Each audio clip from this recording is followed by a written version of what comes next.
Just to introduce myself, I'm a paper maker and a printmaker, and I've been inspired by the landscape and nature. Seeing supposedly I can forward the slides myself, but there we go. Hopefully we won't jump ahead. Anyway, this is just to introduce myself, some earlier work. When I first moved to Rhode Island from New York City, the water was just it started to affect my work. I had rented a small house and I looked out on a salt pond.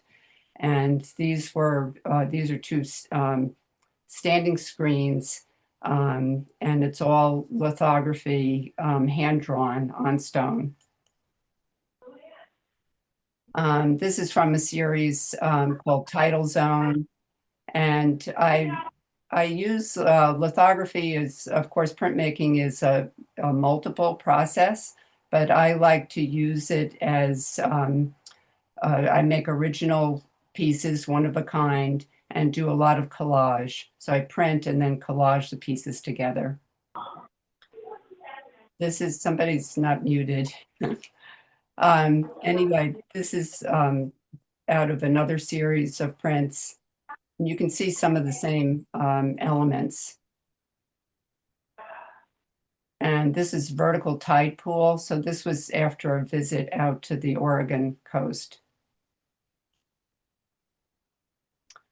Another series called Intervals, where I'm combining kind of a scene where you see the horizon line, combining it with the detail of the landscape. So the top one is actually from Maine, and the bottom one is South Carolina. And then I continued this series, Intervals Matunic, and this was the first time that Kathie and I showed together. So all of these shots were from Matunic Beach in South Kingstown.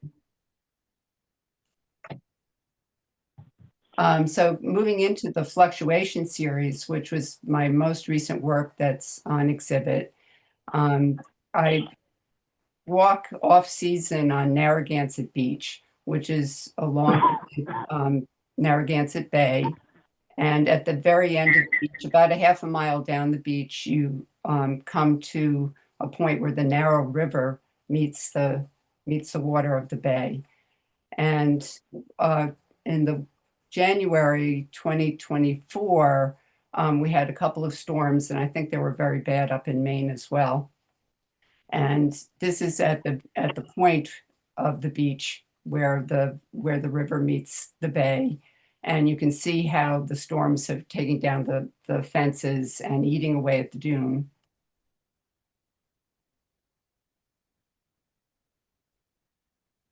There's a little delay when I click. Oh, there we go. And you can see there was a house at the very end of the beach and kind of behind the dune. And they got down to the beach on these steps, which are now non-existent.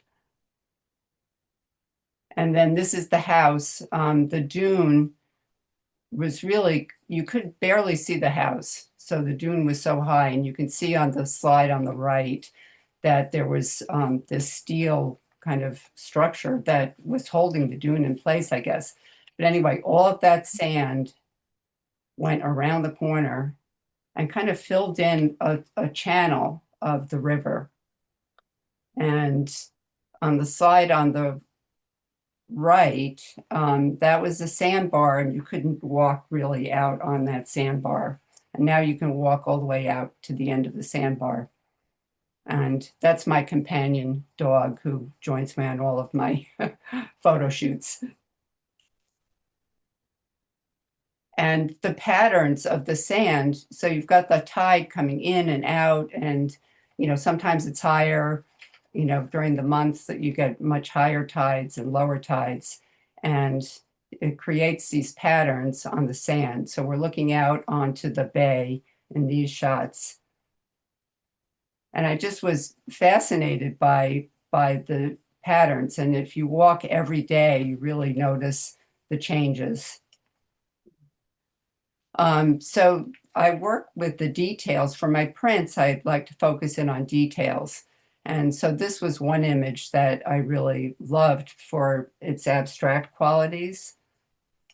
And you can get an idea. It's really, I'm taking the shot basically from where my dog is standing, looking down, straight down to the water. So the shadows become, you end up with these kind of stripes. And then in my process, I take that photograph, and in Photoshop, I use a filter, use different filters to abstract the image into just black and white. And with different filters, you get different information from the photograph. And in each of the prints I on display, I'm printing two colors. And what you're seeing is a positive image, and the one on the right will be printed as a lighter color and the one on the left as a darker color. And then here are two prints that are in the exhibit that are made from that image and combined in different ways. So you can almost see on the image on the right, you can see a line a little bit more than halfway down, and that's the original image. And then I flip it around. I print on my handmade paper, and I also print on Korean and Japanese papers, and then begin to collage the finished work.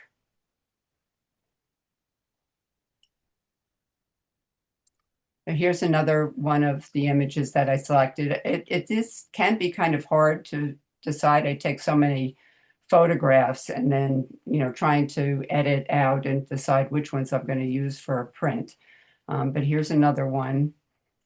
And again, these are the two positive images that I created with the Photoshop filters.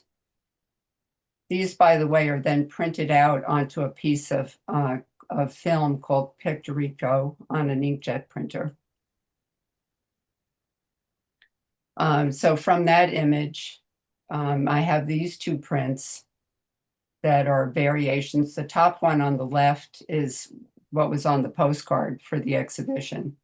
And then you can see that image used again on the right and flipped around and probably printed on a slightly different color paper from the top and the bottom.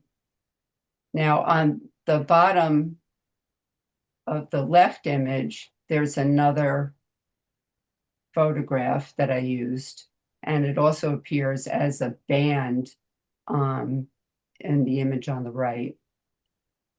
And that comes from this photograph.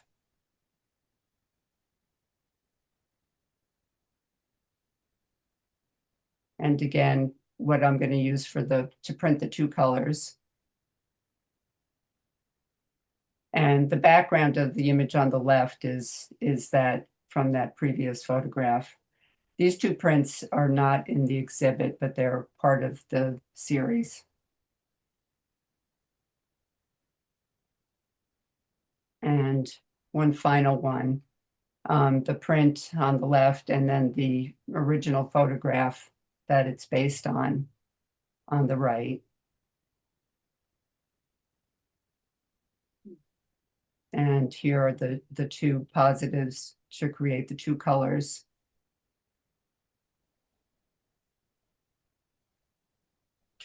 And just to show you for people that might not be familiar with the process, this is a plate, one of my photographic lithographic plates. So the positive has been placed on the plate and exposed to light, and then the emulsion washed away. And then the plate can be printed in any color that you want. And this just shows my inking slab in the studio. The second series that is in the exhibit was from 2 years ago, from 2023, and called the Convergence series. And there were 19, I ended up with 19 prints in that series. So this is from the exhibit. And this was the second time that Kathie and I showed together.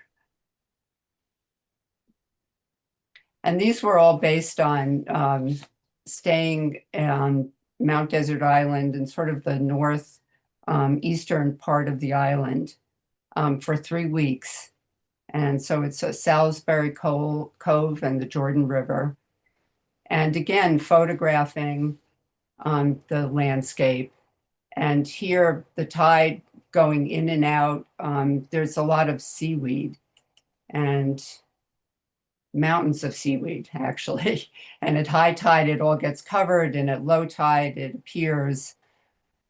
And when you start to look closely, there are a lot of details of individual pieces of seaweed and other, I'm not, this is a close-up of some of the seaweed, and I love the colors of this particular image.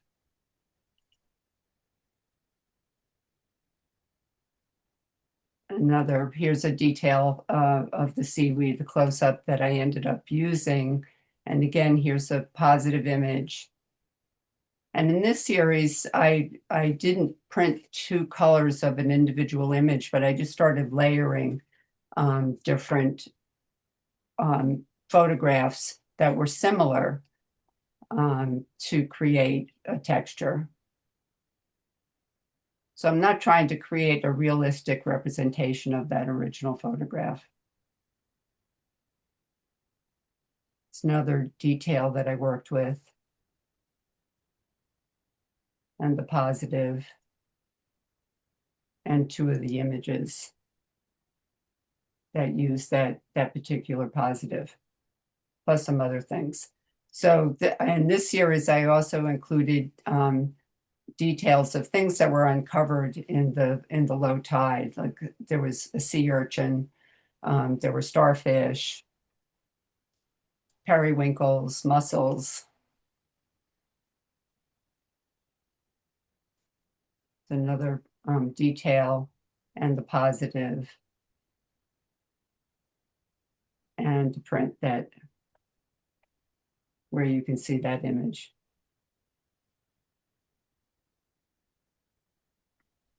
The water, I included some details of water in this series. That's the positive from that image. And then here it appears in these 2 prints.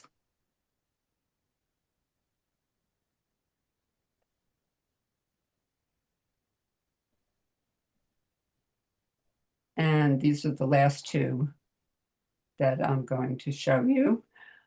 So I'm really hoping that people look closely at nature. It's easy to, you take a walk, and I think when you walk and really pay attention to what's around you, your surroundings, I'm hoping that people get that out when they view the work. And that's it.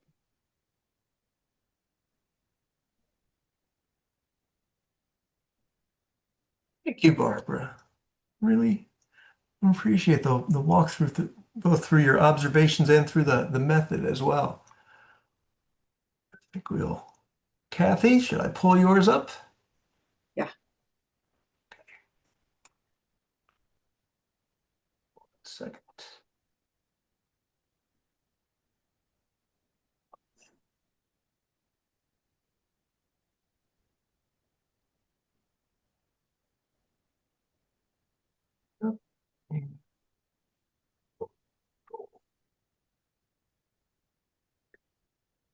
The first thing I want to do is thank Nick for the opportunity to show this work and to give Barb and me a third opportunity to show together. And I want to thank you for coming, sharing part of your day with us. This is what you would see when you walk into or go down the road that leads to Roy Carpenter's Beach.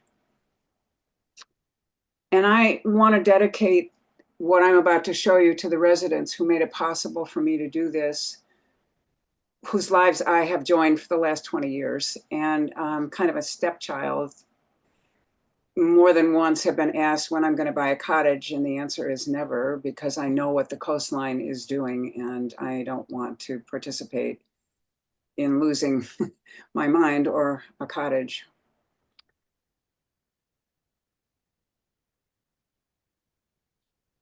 Oops, Nick, okay, how do I go backwards? I got to, no, one more back one. Yeah. I also want to tell you that in doing this work, it's a resistance from me to what the current regime in Washington is about. I expect to continue doing this and to believe my lying eyes. And you have my word that I'm going to continue as long as I can do this. At this point, I don't photograph there regularly because I've done most of what needs to be documented. And sorry to say, I'm waiting for a storm, which I don't know what it will do, but everybody on the East Coast who has any knowledge of the hurricanes that have come through here, particularly in 1938, is well aware that we are overdue. And one of the biggest difficulties is that the current generation living along the shore has never seen that kind of hurricane and has not really gotten an appreciation for how devastating it is. So we've built in flood zones and done really environmentally stupid stuff. This set of cottages was not part of the stupid stuff when it started. Roy Carpenter's Beach came about when Roy Carpenter in 1918 bought this land.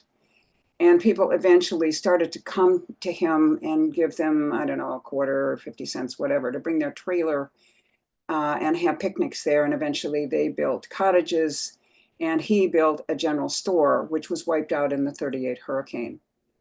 Consequently, there were a lot of things that floated up, and cottages and parts of cottages were among those things, and people built on cinder blocks, and they didn't build anything that was going to stick around too long if there was a serious storm. You will see as we go through this that they are in varying degree sitting on cinder blocks on the ground or sitting next to a cottage that is well elevated. This is the beach in, the slide I just showed you was 2005. 2 tropical storms had come through in October, November, and that's when I started to pay a lot of attention to this place. I actually had seen it. An old friend of mine who was a Rhode Islander in 2004 said, "Have you ever been to Roy Carpenter's Beach?" And I didn't know Roy Carpenter's Beach from anything. So I went, and it was a sunny, bright, hot August day, and no one was around. And I thought better of being there because nothing was going on, and I was photographing around the corner at a trailer park that was also across the street from this area. Actually, it's around behind this area, in this area. And I didn't go back to Roy's until those 2 storms came through and convinced me that the media was paying attention, which meant it was time for me to start paying attention. At that point, I was photographing land use along the shore because I am and was convinced that we're being idiots about the way we use the shore. And we're eventually going to find out that everything is shorn by storm damage and it's going to become public property again. Won't be during my lifetime, but I think that's my prediction. This is what the shore looked like in 2008. And the beach was being nourished. And nourishing a beach means that you add sand to it. This is a straight shot right down to the water. It's easy. And this is, I just skipped one again. Nick, can you take me back one? There it is. This is what it looks like to nourish the beach. You add piles and piles of sand, and the owners continued to do that until the sand got too expensive and they couldn't find it anymore. This house is the first one you can actually see. There were houses called, I think it was the Four Sisters, big Victorian so-called cottages built turn of the century. They were either moved or destroyed. This is the only one remaining, and it's elevated now, depends on the year, probably about 3 feet. it's really hard to understand why anybody is supporting, literally and figuratively, living in this location, because it's going to disappear. And every year you see work being done to that area. I don't have a slide of what the most recent was. It's just, that's the only place that resides there now. Okay.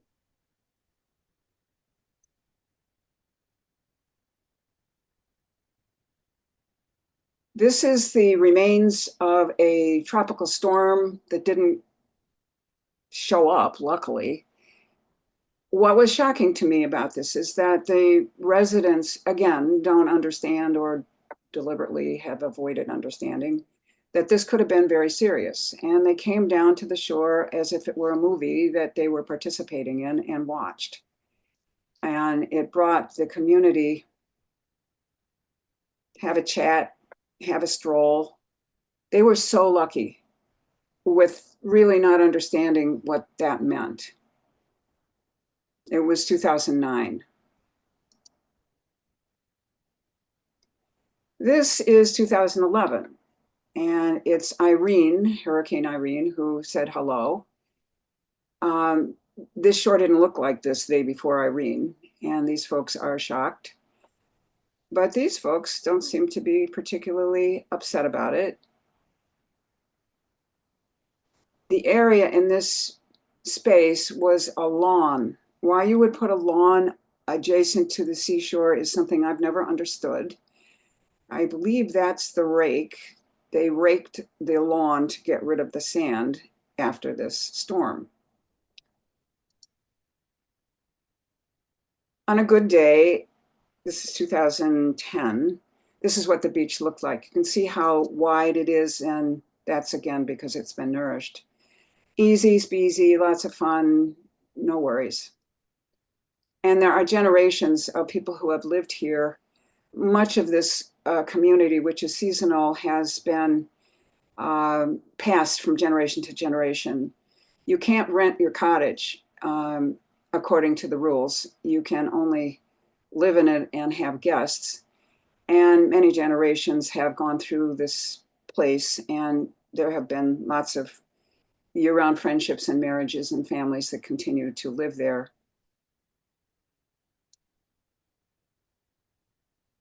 This is after Superstorm Sandy, which really never was called anything other than Superstorm Sandy. It wasn't a tropical storm, but it took a really big swipe at the first row on this is the east side. This place is divided by a road.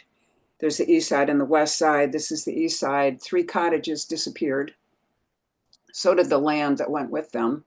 This cottage was built in the 50s by the Smith family. This is the son of the, I believe they're still alive, current owners who live in Maine. And you can see how it's supported. It's been moved back into an area at the back of this settlement, also still in a flood zone.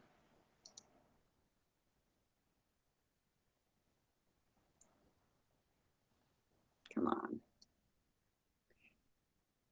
This is what it looked like walking through there. It was stunning. CNN and every other news net came through in the first couple of days, but nobody came afterwards. And I was very interested in what the remains were. And this will show you how far the water came up to the cottages. I went back in December, this is December 2012, to see what ghosts were around, and I found them. This was really disturbing. I was there by myself, nobody else was poking around, and I really, excuse me when I answer and delete that. I can't turn that off, I'm sorry. This is the remains of the deck. And this area has nothing in it now. You'll see that a little bit later. The cottage owners in the first and second row that remained having cottages on the water were told by the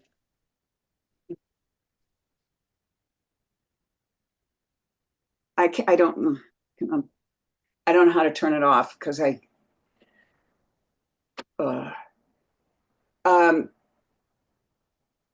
this is one of the cottages that was moved, and it's now elevated about 5 feet in the air. The cottage owners were told that they were either going to move their cottages for, at that point, it was about $12,000 or $15,000 to move them, or they weren't going to get to rent the land. They actually own the cottage, but they don't own the land. The land is for sale right now to the residents, and they have until October or November to decide if they're going to buy this land under them. At this point, they lease, and the leases are really loose. They don't say you have X amount of space to put your car. It's just, here's what's always been done, and that's what we're leasing to you, and it's not in writing, other than the lease. Come on. This is the last remaining cottage on the east side in the first 2 rows.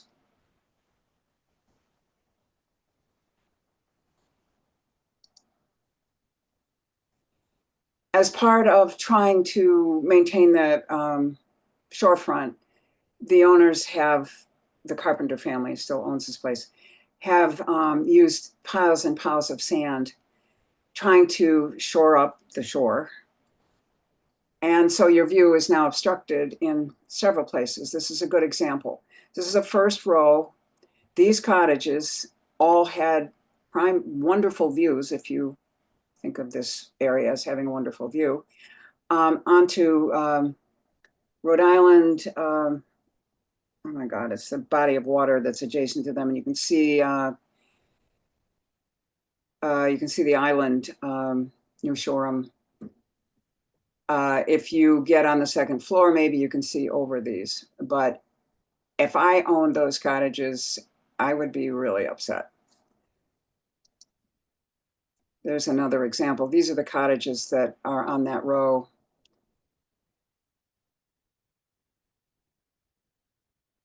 This is last year.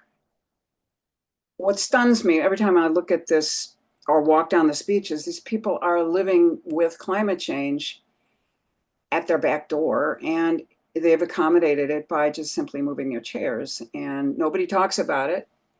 It's just a presence. And this is shocking. This is what's behind it. But they don't have a view anymore because of these piles of sand. Part of what has happened is that the erosion has eaten the beach. So there are now 2 beaches. This is the upper area. These folks are sitting in the lower area. Both of them are occupied by whomever wants to sit in either place. And you'll see the ramp that goes down to the beach, which is quite steep. That appeared for the first time in 2017, and it is continuing to bring people down to the beach this way. This year, let me tell you what year that is.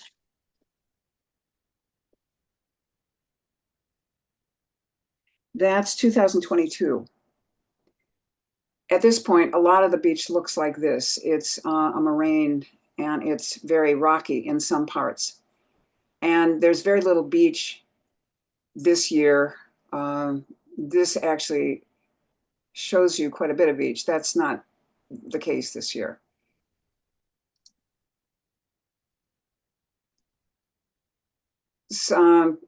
Last year also, you're looking at the attempt to save what is still there and seeing what it looked like a long time ago. You could actually walk a long way. You can't do that as comfortably, and you sure can't do it at high tide.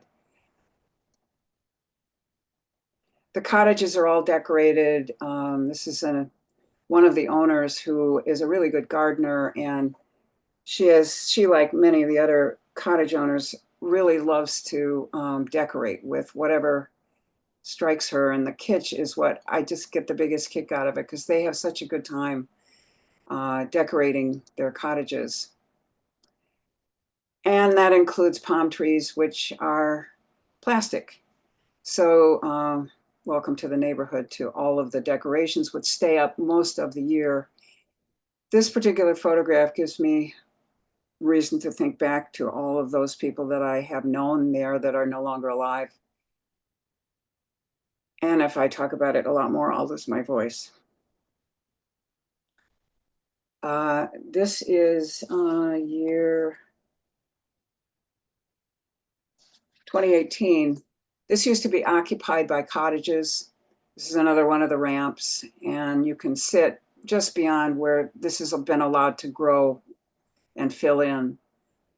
And you can observe what's below you by sitting up top. This is the top of those two beaches, further down on the east side.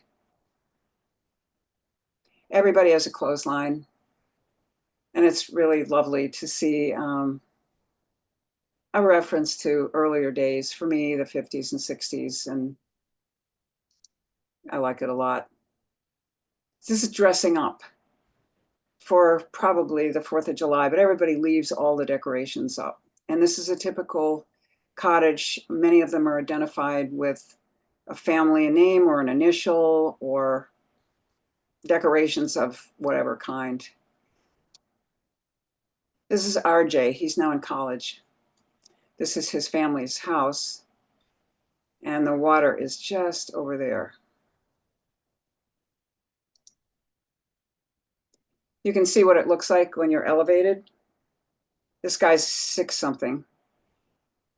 These cottages are all sitting on cinder blocks. So if and when there's a storm, this guy will survive the storm probably. But what is not taken into consideration is that these cottages will float and they will smash into this cottage. So it's not clear to me what you gain by elevating, because you won't have any plumbing and you won't have any electricity, and you probably won't be able to get to this cottage. Once you change the footprint of your cottage by 50% or more, according to FEMA, you have to build it so that it is 1 foot above base flood elevation. And that's the reason for this height. Also want to tell you that a lot of these cottages are supported. You won't see it in these immediate photographs, but they're supported with wood that crosses this way, which is an error.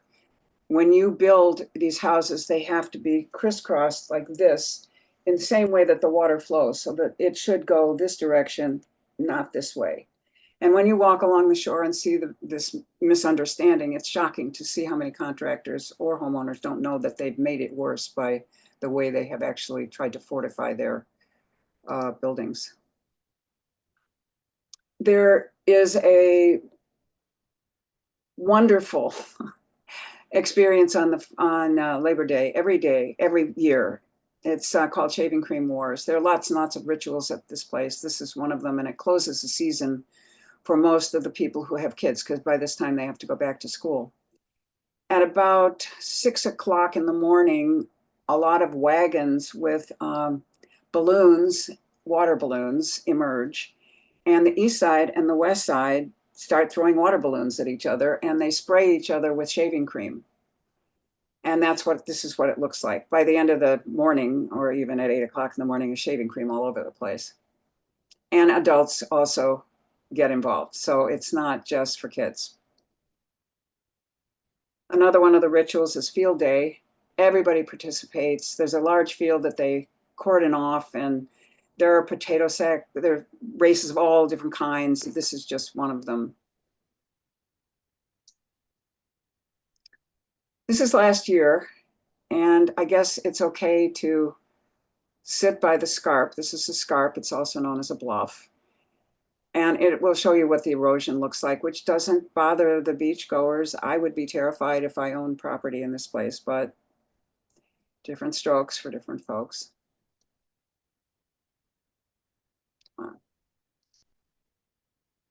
This is an elevation in progress. This is last year. And it shows you how much over these cottages. If you look really carefully, well, you probably can't see it very well, but that's just fencing that's keeping animals out from underneath this cottage, which is probably raised by 1 cinder block. This cottage is also sitting on the ground.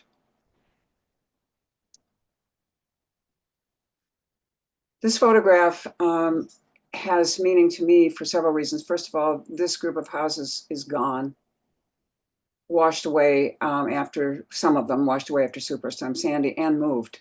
So this area is unoccupied now. I was sitting in my car and I was moving the car and looking through the camera, and I saw this. And it's like a time thing for me. First of all, these guys all represent flying rats to me. They're like rats with wings. And I feel like I'm in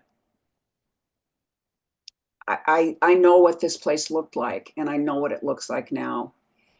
And I love this photograph, but I'm also really disturbed by it. I think that's all that I want to say to you immediately, and I would be really happy to hear any questions that you have. And I apologize for my phone.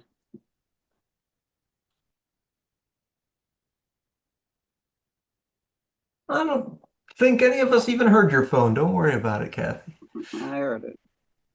Well, so I mean, just to lead off, and if everybody wants to come off mute, and we can have a little bit of a discussion about this. But thank you both for your presentations and for walking us through the art that's in the gallery now and the work you've been doing. But just a first question I would have for you, just to kick it off, is would you tell us maybe some of the characters you've met on your beach strolls and your work? The Wells Reserve is a place that studies coastal communities, and I know that coastal communities tend to have characters. Are you asking both of us or one of us, or? Both of you, I think. Barbara, I think I know you've been out there as well, so. Barb, do you want to start? You're muted. Say a lot of, since I walk off season, most of those photographs, I don't see a lot of people to tell you the truth. And you see more people at the beginning part of the walk, but not everybody walks all the way down to the end of the beach. So, other people with dogs. I can't think of any particular characters, not people that I see all the time. I've met, am I muted, Nick? No, okay. I have met many, many residents who, some of whose names I remember and others I don't. I met one of my close friends who came peeling out of her cottage during Shaving Cream Wars. She's a writer, and she's allowed me to understand what this place means and what the friendships that are very extensive. I mean, I've watched her kids grow up. I've watched a lot of kids grow up. I've gone to funerals and wakes and 90th birthday parties. And I don't think that the people that I have met are so much characters as they are members of a community that is, you can't move this place. If you tried to save it, I don't know how you do that. It's rooted literally and figuratively, I think, as much by the relationships as it is by the land. And I'm obviously I have a lot of affection for this place, and I do not want to see it disappear. So every time the hurricane season opens, 1st of June, everybody on the coast, including me, takes a really deep breath and says, I hope it's not this year.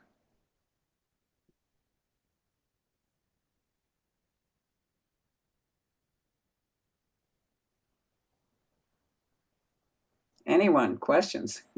Kathy, what is the time frame? When do the people close up? Well, I think the water goes off on Columbus Day weekend. They start showing up anytime, Judy. They come to their cottages, and I think they have electricity, but I think the water is turned off.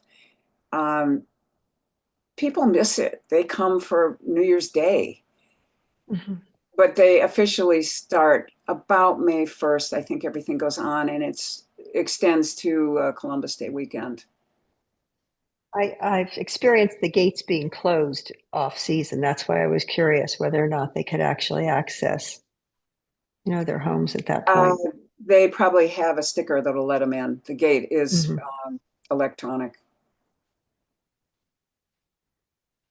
I'll take you in anytime you want to go in. Kathie, If there's junk on the beach, I'm good. Hi, Jack. hi, Kathie and Barbara. Thanks for showing the artwork.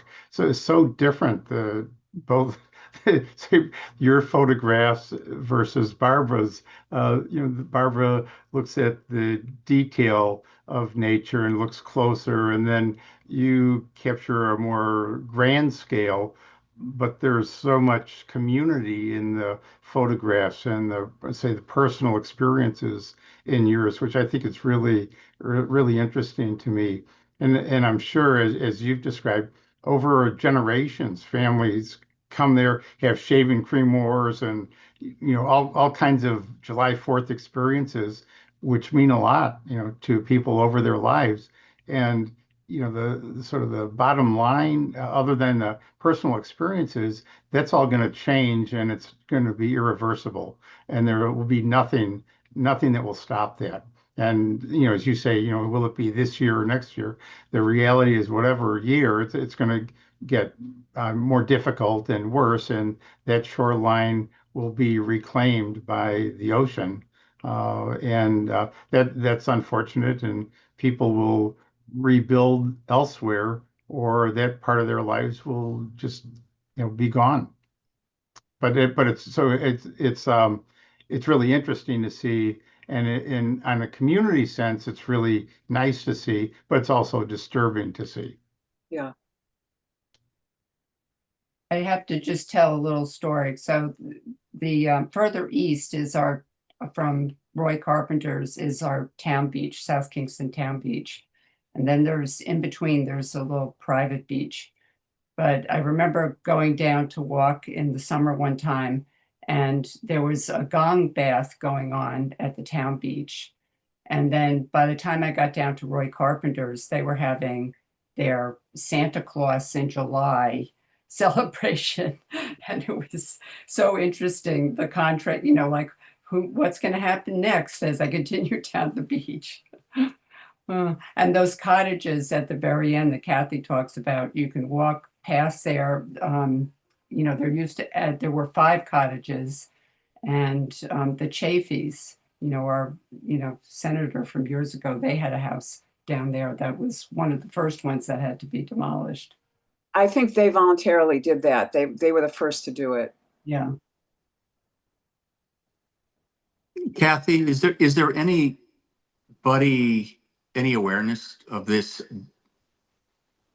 Like you just mentioned the Chaffees, and do you have any hope that there might be any action around this specific part of the world, in terms of using it, if nothing else, as a way to raise awareness of what's going on?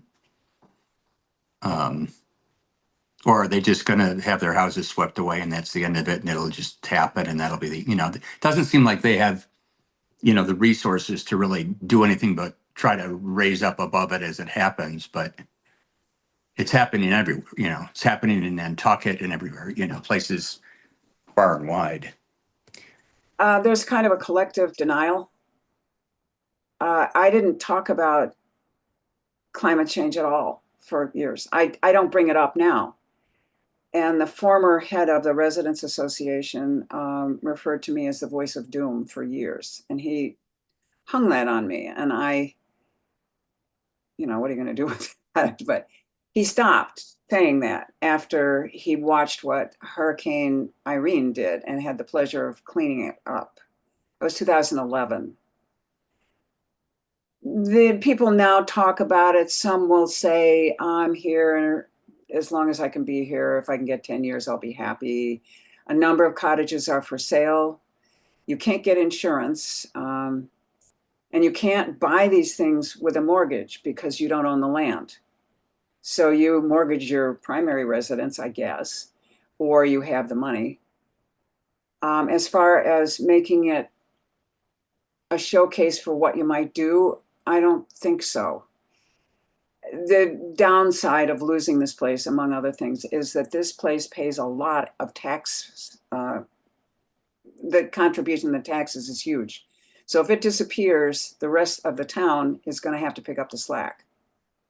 That's really serious. Nobody's talking about that.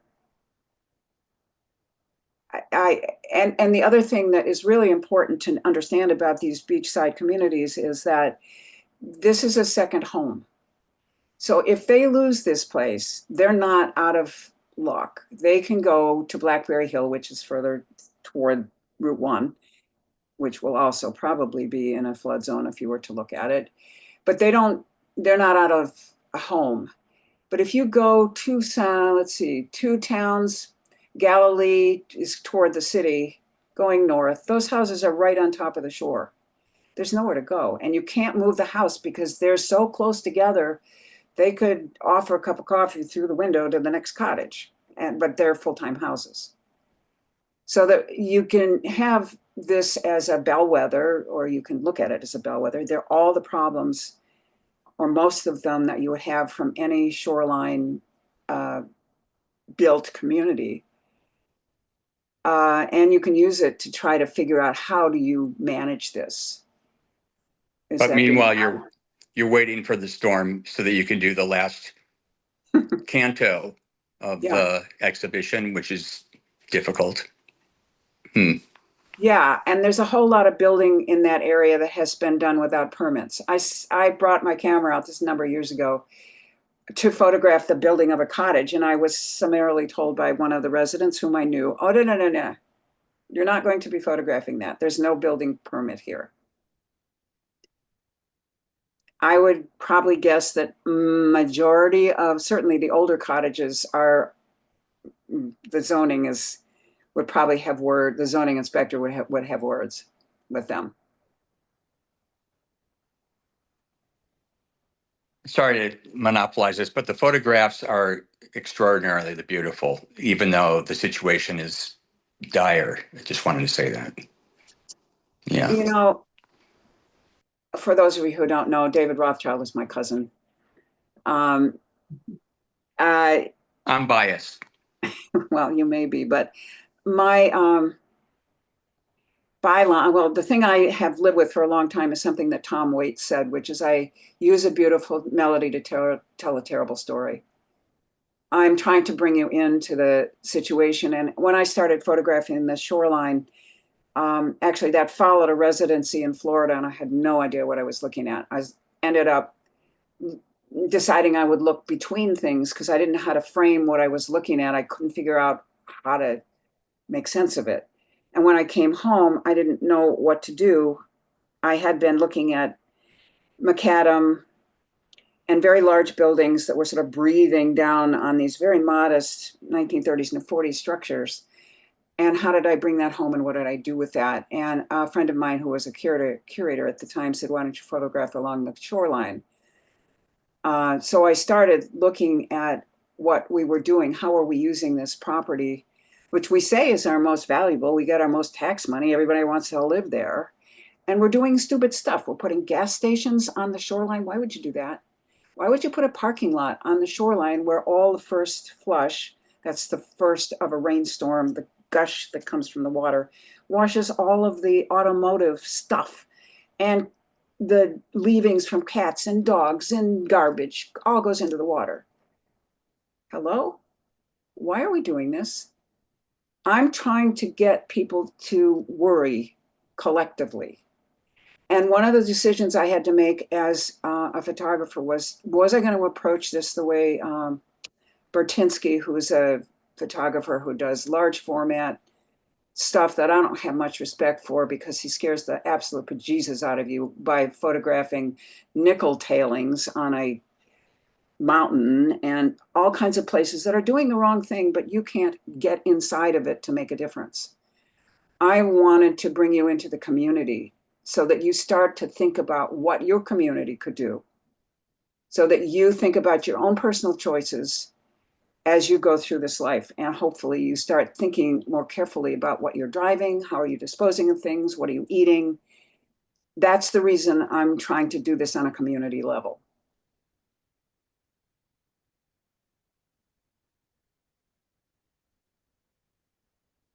Roy Carpenter's has been such a microcosm of what's going on everywhere. I mean, you can look at the Outer Banks, you can look at the Jersey coast. I mean, you can look at everywhere that hasn't decided to build jetties and send barges out to pump sand and whatever. I mean, sometimes that is successful, but it's successful in the short term, as we know. Yeah. So thank you. It's interesting to see this little community that's, representative of everywhere at this point. It's a case study. It's a case study. Mm-hmm. And I can't let this conversation continue without saying, if something happens to this place, everybody in Rhode Island knows it. It's going to be a wound that goes right to the heart, and there will be a lot of pain. And I don't know what will be made of the pain. Will we learn from it? I don't know. I have a question for Barbara. If she's still there, I don't know. I'm here. I love the juxtaposition you have of all of your textures and then the little details that you pop in. And are these photographic collages? I'm sorry, because I can't see them in person. Or are they pasted? Are they cut and pastes? How are you doing that?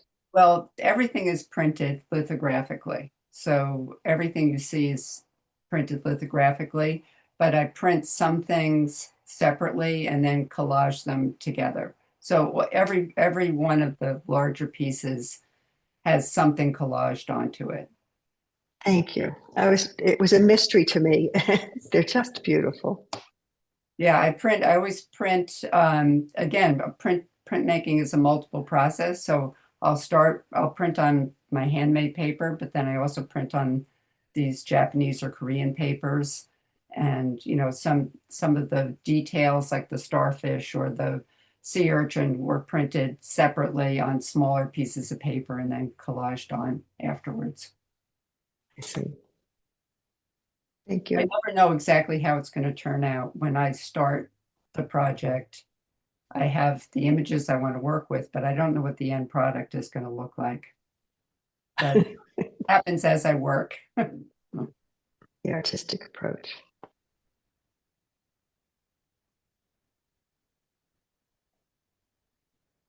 And I love your details, your photographs and your details of the beach.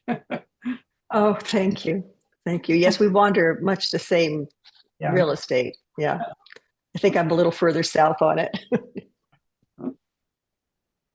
I think that's what ties so much of this together is that the story that Kathy's telling and the images that Barbara's also shared, they can be from almost any coastal community right now. And it's really just raising this awareness is not just from one place in Rhode Island or, some rockweed up in Acadia. These are all of us, all of our communities. It's the engine of the economy in most countries. And the place where all cities started as well, and where they remain. But for how much longer? It's a really good time capsule that you've made here, and a way also to just draw attention back to these places and this nature that it's there, but it's not always beautiful. One of the things that appeals to me so much about Barb's work is that that it brings me into the detail, and it says, I don't want to lose these things. We need to pay a lot of attention to not losing and stand up and make a lot of noise, because I don't know who's listening, but if there are enough of us talking, then maybe we can make some changes.